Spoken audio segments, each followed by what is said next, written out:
मला इथे बोलण्याची संधी दिली. सर, मध्ये या कॉलेजमध्ये जो प्रोग्राम केला त्यामध्ये आम्हाला भरपूर काही माहिती.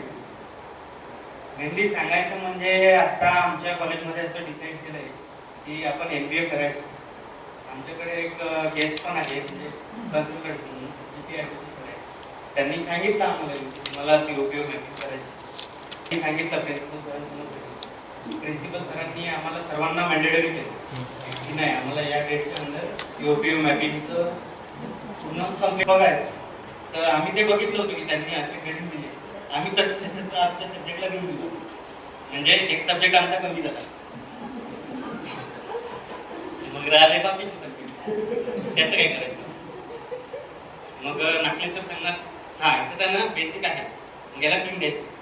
मग मी सांगणार सर नाही, त्याचं पूर्ण बेसिक नाही आहे, त्याला आपण 2 करू. मग एखादा पॉईंट असा व्हायचा की त्यात दोघंही कन्फ्युज. मग काय करायचं, जास्त दिले आपल्याला प्रश्न विचारला, मग त्याला आपण एकच देऊ. म्हणजे लॉजिक काहीच नाही. आमच्या म्हणणं आम्ही मार्क दिले आणि ते आम्ही प्रिन्सिपल सरांना दाखवले आणि इव्हन ते सुद्धा खुश झाले की सर्वप्रथम मेकॅनिकल डिपार्टमेंटच्या लोकांनी केलं बघ आणि आम्हाला दाखवलं. पण त्या दिवशी जेव्हा आम्ही सुद्धा प्रॅक्टिकल केलं त्यावेळेस म्हणजे आम्ही तसं तर सरांनी प्रत्येकाला इंडिव्हिज्युअल कम्प्युटर अलाउ केलं होतं, पण आम्ही दोघंही एकाच पीसीवर होतो. म्हणजे जे सरांनी माझ्यासोबत होते आम्ही बघितलं सगळ्यांचं झालं आणि आमचं होत नाही.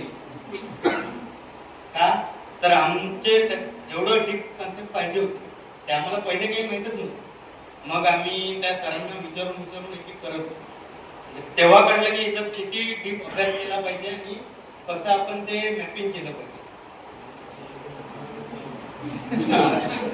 म्हणजे ते असं झालं की विद्यार्थी कसं करतात, पेपर द्यायचा आहे म्हणजे आता 100 मार्कचा पेपर लिहायचा आहे, त्यांना 40 मार्काचं माहिती आहे, ते 40 मार्कचं लिहिणार.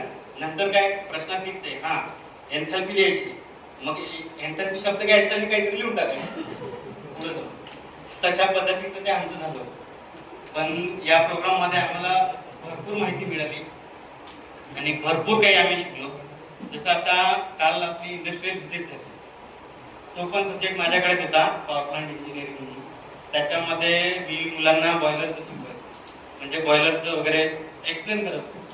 आणि मी याच वर्षी जॉईन केलंय. माझा इंडस्ट्रियल एक्सपिरियन्स पण चांगला आहे, 7 वर्षाचा इंजेक्शन मोल्डिंगचा इंडस्ट्रियल एक्सपिरियन्स. तर मी त्याच्यामध्ये ज्या काही प्रोसेसेस बघितल्या त्या तर मी मुलांना सांगत होतो. म्हणजे